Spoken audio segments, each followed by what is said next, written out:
13h benn waxtu ci télévision Futur Média mbokk yi salaamaaleykum dal leen ak jàmm ci la jotaayu xibaar li ci gën a fës te ñu na mu ko jukki dina bokk ci mbas meek tolluwaayam ci mim réew fukki doomi aadama daal nañ ci génn àddina daal di toftalu ci lim wi nga xam ne ñoom ñoo ci jot a dëddu téeméer ak juróom-benn fukk ak juróom-ñetti cas positif la ñu am daan ci dikk lu mu gën a yaatoo lépp lu ñeel wàllu état d'urgence couvre-feu xam ngeen ne fukki fan ak ñaar daal nañ koy amal nguur bu Sénégal daal di ciy toftal yeneen juróom-ñetti fan. ba tax na secrétaire général bu Ligue sénégalaise des droits humains nag jàpp ne nguur bu Sénégal waroon naa mën a pencoog askan wi génn ca bi génn jotee wax ca wax bu mu jotee naka noonu itam ki nga xam ne moom moo di Alassane Seck di ngeen ko dégg ci les jotaayu xibaar kaddu yi nga xam ne biral naka noonu itam muy ñaawlu bu baax a baax doxalin wi police nationale daal di amal ab opération de sécurisation ci yenn ci ay gox yoo xamante ni ñu ngi nekk fii ci Ndakaaru fu ci mel ni Grand Yoff nag foofee daal nañ fay jàpp ay addu kalpe la ñu jàpp ci ñoom nag mu ñeel wàllu ay yamba ci ay kilogramme daanaka bari na juróomi addu kalpe itam daal nañ leen di teg loxo Modou Fall moo ñu leen toppaloon daañu leen faram-fàccee loolee mbokk yi buñ ci noppee daal di ci toftal li yéen kaay yi xëy ni ki tey ji léegi ma dikk ñu faram-fàccee.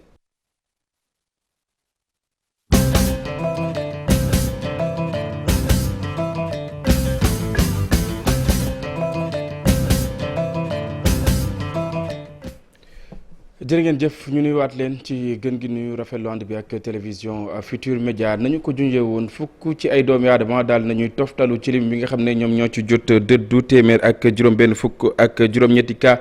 positif la ñu am juróom fukk ak ñaari cas contact téeméer ak fukk ak ñeent ci ay cas communautaire di ay doomi aadama yu ko am te xamuñu fu ñu ko jëlee téeméer ak fukk ak juróom-ñaari cas nag ci ay doomi aadama mu mel ni nag wér nañu di fàttali rek ne. junni ak ñeenti téeméer ak ñeent fukk ak ñett test la ñu def niki démb ñu wax ci leneen mbokk yi mu di couvre-feu état d'urgence bi nga xam ne nguur bu Sénégal daal dina koy biral ci lu tollook juróom-ñetti fan mu mel ni nag jëruñ ji nga xam ne moom lañ dénk wàllu biir réew daal dinay àddu ci dogal wi nga xam ne jox na ko préfet wi nga xam ne moom moo nekk fii gouverneur bi nga xam ne moom moo nekk fii ci région bu Dakar ak itam Thiès ñu teewlu ay kàddoom. Le 6 janvier dernier, son Excellence, Monsieur le Président de la République, Macky Sall, a décrété... Président Macky Sall dafa décrété juróom-benn fan ci weeru janvier état d'urgence ñu door ko ci juróom-benn fan googee ba mu ñu jotee waaye lépp rek ngir gën a méngale ak kon saytu nga xam def nañ ko calculer ko ci dëgg-dëgg juróom-ñaari fan ci weeru janvier la ñu ko door waaye liggéey boobee ñu noppi ci kon ci fukk fan ak juróom-ñett ci weeru janvier muy tey moo tax it jot naa ko wax fii sax ak ba ñu yeesalee loi 1969 tax na ñu am tey ñetteelu régime waaye loi goo gis rek gannaaw buñ ko voté dafa laaj président promulgué ko acte boobee sax ñu koy xaar ci talaata gi laata loolu di am nag ñu jox sañ-sañ gouverneur yi rawatina kon bu Dakar ak bu Thiès ñi nga xam ne sax ñoom la soxal état d'urgence ak couvre-feu bi ñu jël ay arrêté ngir nit ñi ñu tere lépp lu jëm ci dox ak génn ci teguñ ko ci yoon li ko dalee 21h ba kon 5h du matin loole nag du rek ne arrêté yooyee du ñëw méngale mbala sax efficacité ndax dañ kaa teg ci sart yu leer waaye dina taxit ñu mun ci sukkandiku lépp ngir xeex li nga xam ni kat mooy jàngoro ji di mbas mi coronavirus. De circuler de 21h à 5h du matin avec comme objectif de faire arrêter la circulation du virus pendant la période correspondante qui est de 21h à 5h du matin sur l'étendue des deux régions. Mame Birame Diouf moom moo tekki yooyu le kaddu juróom-ñetti fan yi nga xam ne nguur bu Sénégal daal dina koy toftal ci wàll wi nag mu mel ni secrétaire général bu Ligue sénégalaise des droits humains nag daal na ci yëkkati ay kaddu li mu xamle moom moo di waroon nañoo mën a waxtaan ak askan wax ca njël ba mu jotee naka noonu itam muy ñaalu bu baax a baax doxalinu gouvernement bu Sénégal ñu teewlu ay kadduk Alassane Seck Pape Fragning moom moo ko tataan. état bi pour ñun communication bi moo sooxee ndax démb nañ xaar ba 20h dañ soog a dégg ministre bi soog a expliqué loolu dafa xaw a doy waar dafa tardé trop ndax démb dañ xalaatoon ñu bari dañuy def enchaînement couvre-feu enchaînement bi pour nga xam ko da ngay xam boru midi wala 11h que nit ñi jël seen matuwaay mais doo bàyyi ba 20h mu 8h ci guddi nga soog a wax pour ñun vraiment dafa tardé ndax ñu bëggoon ñibbi ci banlieue bi bëgg a dem Sangalkam bëgg a dem Kër Massar doon xaarandi xamuñu fu ban tànk ngay teg loolu doy waar loolu manquement la bu am démb ñu koy naxarlu parce que mënoon na nekk bu gën a leer gën a teel ñuy jël seen matuwaay préparé wu man loolu amul démb mënu ko xam ñun couvre-feu bi su fekkee dafa nekk njariñu nit ñi njariñu askan bi dañuy wax alhamdulilah mais ñun dañuy bàyyi Sénégal président bi ak ñu koy jàppale conseil national gestion épidémie CNGE jox ko ay digal su fekkee dafa ñuy baax ci ñun pour ëllëg mbas mi jógee ci Sénégal loolu su mënee nekk rek alhamdulilah. ñu des sa mbokk yi ci wàllu wér-gu-yaram ba tey mu mel ni nag diwaan bu Kédougou ka fa nekkoon itam daan amal li nga xam ne rek moom moo di wàllu kër docteur maanaam paj mi nag mu mel ni ñoom lott nañ ci ñu am loolee ba tax itam anesthésiste ba nga xam ne moom moo fa nekkoon nag jamono yi contrat am jeex na ci weeru décembre wi li nga xam ne moom la ñu weesu jamono yi nag ba nga ca makkaanam kuréel wi nga xam ne moom moo ëmb soxna yooyu nag fii ci Dakar di sàkku rek gouvernement bu Sénégal mu dikk ak ñoom ci ay ndimbal ngir rek ñu mën a am koo xamante ni daañu leen fàcc heure bu ñu ko soxlaa dañuy teewlu ka nga xam ne moom moo yoroon seen ak kàddu Khady Sow lay wuyoo. 2 à 4 semaines ñi woon anesthésiste amuñu ko ndax ki fa nekk contrat dafa jeex au lieu que ñu renouveler wuñu ko indiwuñu keneen ku ko remplacer du coup mu ngi am ay ñi nga xamante ni gaañu nañu si ñàkkum anesthésiste boobu. donc si lañ ne dootuñu nangu état bi vraiment chaque jour mu ñuy néewal doole di ñu toroxal di ñu métital yàgg nañu yuuxu ne amuñu ay anesthésiste bañ koy wax boobu dee amu woon boobu kenn gaañoogul woon ñuy seetaan di ñu seetaan comme d'habitude du ñu seetaan encore ba mu am ku gaañu ñaar gaañu ba ñett gaañu au moment où je vous parle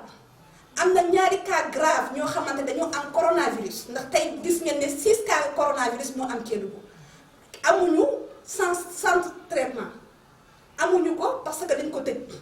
il a fallu que cas grave yooyu yàlla rek moo leen mën a sauver ndax dañu war a jóge Kédougou ñëw ba Tambacounda pour faju si sage-femme yi jigéen sage-femme yi nekk à Kédougou dañuy recevoir ay femmes yoo xamante ne dañuy ëmb ba gis yegg terme war a accoucher ñu ne leen mënoo leen accoucher à voix basse donc foog ñu anesthésier leen opérer leen mën leen a césarienne et loolu pour loolu am foog ngeen joxe 45 000 francs ñu yóbbu leen Tamba bu Tamba amul ngeen continuer Kaolack pour mën a vraiment accoucher imaginez-vous koo xamante ne mi ngi ci travail mi ngi am métit tibor ku nekk xam na lan mooy douloureux aussi yow nga ne ko yow fi mu ne nii mënuñu la jël en charge dama fayal d'abord xaalis.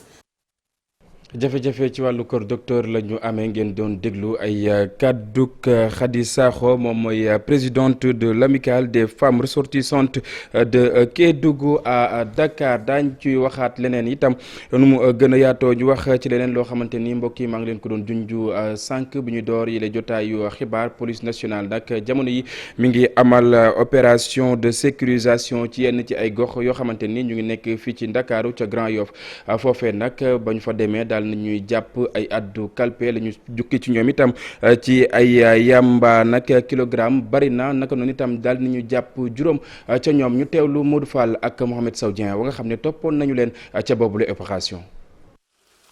aar askan wi doon na ma teefu kon police nationale loolee tax nag ñu amal ay opération ngir kan aar askan wi ci yenn gox yi loolee may leen nag ñu teg loxo ci quantité gu takku ci wàllu sinébar ca Yaraax. bañ leen jàppee foofu noonu ñu yëg ni effectivement ci saak yu nekkoon ndakate am na quantité bu importante de trop buñ ko xaymaa mu nekk ci 131 kilos ci lañ leen interpellé ñu xamal leen foofu noonu comme nu ko yoon waxee ni am nañ droit également ut avocat ut conseil ci ñoom. moon na kenn ku ñu jàpp kooku tamit ñu ngi ko jàppee ci plage Petit Mbao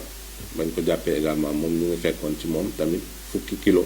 ci drogue boobu noonu. ñu topp leen ci tali yi ñoom trafiquants yi jamono ji la ñuy jël rek moo di géej gi ngir yaakaar kon wàccee seen marchandise. li nga xam ne léegi trafiquants yi géej lañ jël pour def ci seeni activité loolu moo tax ñun suñu digalu kilifa yi dañuy wax ñu gën a renforcer surveillance su plage yeeg yooyu noonu d'ailleurs am na ay unité police nga xamante spécialement loolu mooy seen njëriñ. yeneen opération ñu amal ca Grand Yoff kon waddal li nga xam te ni moo di ña doon agressé foofee ay ndaw kan ñoo fa ne woon di def naka sa dul noonu ci booru Brioche Dorée ba fa ne ba sax am ay nit yu ñu gaañ. waaye wàccu policier Grand Yoff foofu lay yombul woon dara. ma yégal ne dafa am benn groupe ay nit yi agressé nit ñi côté Brioche Dorée Scat Urbam mu tombé nag suñu éléments yi nga xam ne ñooy patrouiller sori yi woon parce que ñu ngi woon HLM Grand Yoff aussitôt après lañ leen déporté au niveau de Lié heureusement bu ñu accès te lañ tombé sur la bande. Ils ont parvenu à te lañuy dem ba jàpp ci ñaar. dara loolee waral sax police ci boppam dana amal ay yeneen opération yu am solo ngir aar askan wi. jërëjëf Modou Fall cant ak ngërëm ñeen la doxub nemmeeku secrétaire général wu synergie pour un développement durable nag yoonu yëkkute moom Souleymane Ndiaye ca diwaan bu Balantacounda naka noonu itam mi ngi ñaawlu bu baax a baax xal wa nga xam ne ngir rek daal di fay jaar amal dem ak dikk jafe-jafe la wàllu courant itam naka noonu waaye itam coowal suuf li nga xam ne nemmeeku nañu ko ca département bu Goudomp naka noonu itam moom Souleymane Ndiaye yaa di sàkku ci askan wi ñu gën a sàlloo li waa ko docteur daal di santaane ci les jamono ñu teewlu reportage Bakary Konté ak Khali Diamé.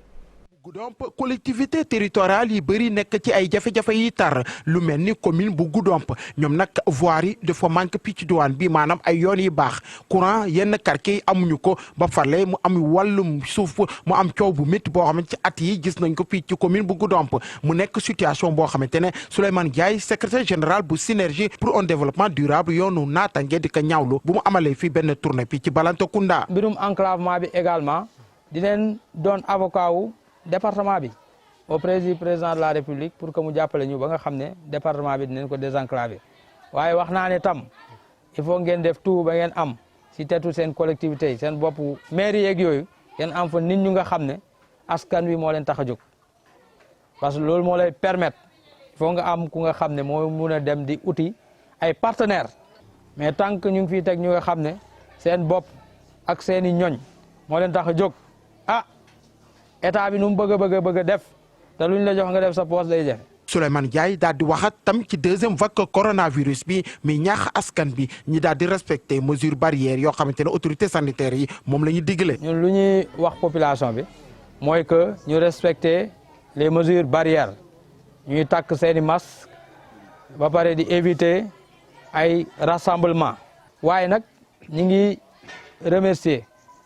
ñuy yëngu si wàllum paj personnel de santé nga xam ne ñi ngi def tout pour que mbas bi ñu mun ko éradiquer parce que mi ngi def liggéey bu am solo ba étude bu génnoon dafa wone ne Sénégal mooy ñaareelu dëkk bu nga xam ne moom moo gën a gérer crise bu nga xam ne dafa lié à la Covid-19. après Goudomp nag secrétaire général bu synergie pour un développement durable yoonu naataange dina wëyal tournée bi ci yeneen gox nekk fii ci réew mi loolu nag bu amee mu mun a élargir base partiam di synergie pour un développement durable yoonu naataange. Bakary Konté beneen ab doxu nemmeeku bi la yoon nag directeur général bu Sonacos moom moo ko amal ca diwaan bu Kolda moom Mamadou Diagne Fada nag di xamle ne si diirug ñaari ay bés yam fa am la mu fa gis ci ay tonu gerte mu mel ni itam dal na xel lépp lu soxal wàllu campagne uk njaayum gerte bi nag ci at wile naataanga képp dong la ñu ca gis diwaan bu Kolda Abdoulaye Diallo. ñu njaayum gerte gaa ngi dox ni mu waree ci diwaanu Kolda ci diiru ñaari ay bés Seko Sonacos bu Kolda jot na dalal lu ëpp 4 junni tonu gerte ki ko xamle mooy Modou Diagne Fada di directeur général bu Sonacos mi nekk en tournée ci bët saalum réew mi fi mu gërëm it opérateur yi ngir seeni njàmbarte ca bile campagne. mais ren yi tamit Kolda moo nekk gum 2 mais gëm naa ne boo moytuwul dana romb sama région muy Louga ba romb ko ndax fukki fan ak juróom. la ñu defagoon ci campagne bi am nañu 4 junni ak juróomi junni tonnes donc yaakaar naa bis bu ñu defee weer wala ñu def ñaari weer daañu romb dëkk yu bare mais loolu nag bu amee dañ ci sant aussi opérateurs yi ci njiitalul Mamadou Cissé. ñun IBC si collecte boobu def nañ 3250 tonnes par rapport ak li nga xamante ne moom la Sonacos collecté fii. looloo ko tax a wax ne diwaanu Kolda mu ngi waaj a doon bassin arachidier bu Sénégal la. li ñu xam daal mooy bassin arachidier mu ngi dox jëm si Médina Yoro Foulah département Médina Yoro Foulah yaakaar naa tey ci département yi ëpp gerte ci réew mi la bokk ci département yi nga xam ne. moo gën a baax la gerte aussi. mu waral ñu fas yéene samp fii ci Kolda ab unité bi nga xam ne day xolli gerte. waaye jamono ji may wax ak yéen commandé nañu benn machine bu nga xam ne machine bu rëy la buy war a xolli gerte yaakaar naa boobu machine moom du am Sénégal ci wàllu capacité n'est-ce pas amagu fi bokk bu nga xam ne bu ñëwee day xolli gerte gi sol ko ci saako yi am nañ sax ay gradeurs yu nga xam dañuy grader graines yi machine bu moderne moom lañ fi bëgg a def. pour di mën a xolli gerte gi loolu mooy deuxième étape bi. bi ñu weyalee campagne bi ci anam yile Sonacos mu ngi yaakaar am fii ci Fuladu ay stocku gerte yu mucc ayib. Abdoulaye Diallo ba mu noppee ci loole yeneen i kaddu yoo xamante ni moom Modou Diagne Fada ngeen baal ma daal dina koy biral bokk na ci jafe-jafe yi nga xam ne Sonacos nag amoon na ko jamono yi nag mi ngi xam ne rek ne lépp ngay dox lépp lu soxal itam campagne uk njaayum gerte bi mi ngi dox ci anam bu jaar yoon du ñàkk suñu yeneen jotaayu xibaar daañu leen digtal woowu les éléments mouvement citoyen pour le développement de Bala nag nga xam ne dafa bootu ci lépp lu soxal wàllu administratif atum 2017 2018 ak itam 2019 kuréel woowee nag am lenn loo xamante ni daal na koy nemmeeku ci wàllu wi mu soxal ab njuuj njaaj ba tax itam ñu taxaw temb jamono yi rek ngir rek ñu indi ay leeral ci lënt yi nga xam ne moom moo am ci bopp askan wi Moussa Omar Gueye. kon amal benn doxu ñaxtu waaye nag mbas mi tax na mujj ñu ko amal ñu daal di amal benn waxtaan feggoo ak taskati xibaar yi Amadou Ba njiitalal mouvement citoyen bi nga xam ni ñoom nag nee nañu dañuy ñaawlu doxalinu Seydou Yatassay mooy maire bu Bala ci doxalin bi nga xam ne gis nañ ni ci compte administratif 2017 2018 ak 2019 bari na loo xam ni wax na ay koppar yoo xam ne dugal na ko ci commune bi waaye ba léegi ni si France daal di xëddeem ñoom gisuñu ci dara. si budget bi sax moom dafa ne woon dafa yoroon un plan de 500 millions pour tabax benn marché loolu projet la l'état de projet man duma si wax. na dépassé stade bu mu nekk tey Bala au moins dafa waroon am marché te Bala si département bi Bala abattoir am dem ngeen fa naa la woon image yi te pourtant xaalis déboursé nañ ko des millions rien que pour l'abattoir nettoyage matériel de balayage yàgg nañ ko def parce que boo xoolee compte administratif amul musul am unanimité benn les décisions ak fi ñuy voté budget ak fi ñuy voté compte administratif dañ koy fekkee te compte administratif naturellement c'est une copie du compte de gestion kon amul dara lu ñu koy tuumal li nga ma posé nii c'est une très bonne question keroog li may wax je le parle en prenant en témoin le représentant de l'État en l'occurrence le sous-préfet bi ñuy def suñu vote de budget dernier vote de budget 2021 soulevé naa ko. kii di maire bu Bala di Seydou Yatassay nee na amagul benn tontu boo xam ne mi ngi koy indi ci tuuma yooyu li am ba des nag mooy mouvement citoyen pour le développement de Bala ànd ceeg waa diaspora bi nee nañu ñoom kat danañu dem ba laaj délégation spéciale ndaxte koom bi nekk ci Bala gis nañ ni maire bi fa nekk daanaka daf koy salfaañe.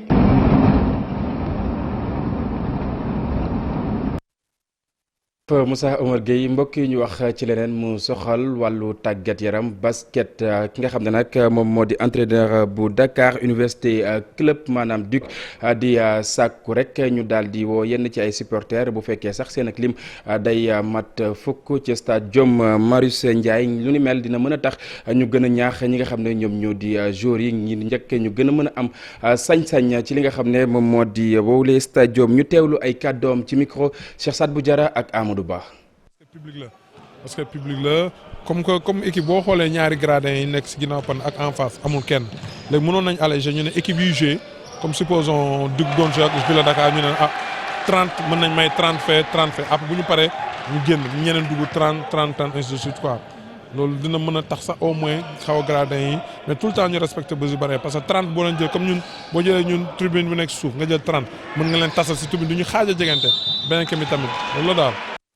beneen ponk ci yéen jotaayu xibaar mbokk yi li ci yéene kaay yi.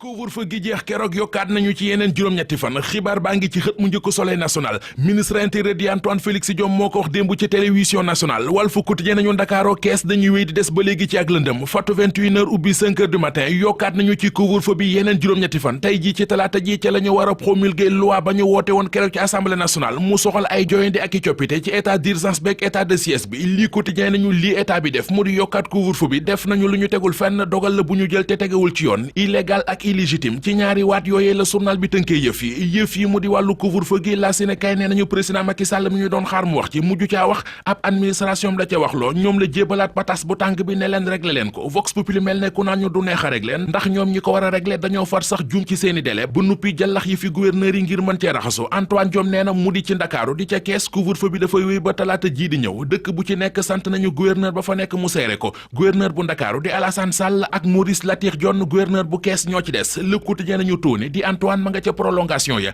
nee na couvre-feu bi ci Ndakaaru ak ca Kees dafay wéy ba talaata ñaar fukki fan ak juróom-benn ci weeru janvier. L'Observateur nañu coow li ñaar la bu weesoo nu ñuy def ba régler mbas mi am na it beneen problème bu leen di xaar mu di ci wàllu communication ndax ñoom ñi ci état bi ni ñuy communiquer ci yëf yi du noone docteur Mamadou Diouma Diallo di jàngalekat gëstukat ca université Gaston Berger bu Ndar di ko dëggal ci L'Observateur nee na kuy dëkk ci di wax nit ñi li ñu war a def baa ngay dëkkee def lu la neex fa ngay mujj moo di boo waxatee say wax kenn du ko jox benn solo si la Sénégal nee nañu moo di wax ci coronavirus bi ndax ni mu mel ci réew mi jaadootul fukki nit ak benn faatu nañu ci feebar bi démb ci réew mi nu mbas mi mel ci réew mi rekk umpul waa Daara Jolof Source A mi ngi ñuy xamal ne tolluwaayu coronavirus bi ci tig-tigal googe ku ko dégg saw fit dem ne ci ay semaines yu néew rekk téeméeri nit yu manqué fukk corona nañu fa te li ëpp ci cas corona yi maanaam 70% ya seeni borom xamuñu fan la leen wopp ji toppee ay cas communautaire lañu juróom-ñeenti nit faatu nañu ci te lépp ci mbas mi la jaare ñu jaare fa dem seeti jaari sow ci L'Observateur ubbil yéenekaay bi journal bi mi ngi ñuy xamal ne étudiant bu jigéenu Sénégal boobee réeroon ci France ñeenti fan ci weeru janvier ba léegi ay mbiram amaguñ ci lu leer ne mission diplomatique ak consulaire bu Sénégal ba ca France li ñu wax moo di mënaguñoo dëggal baa ñuy weddi xibaar yi ñuy wax ci réerug jaari sow lii quotidien nañu moom jaari sow lu wokkutub dërëm wokk ko nee nañu fa mu nekk moo fa bàyyi boppam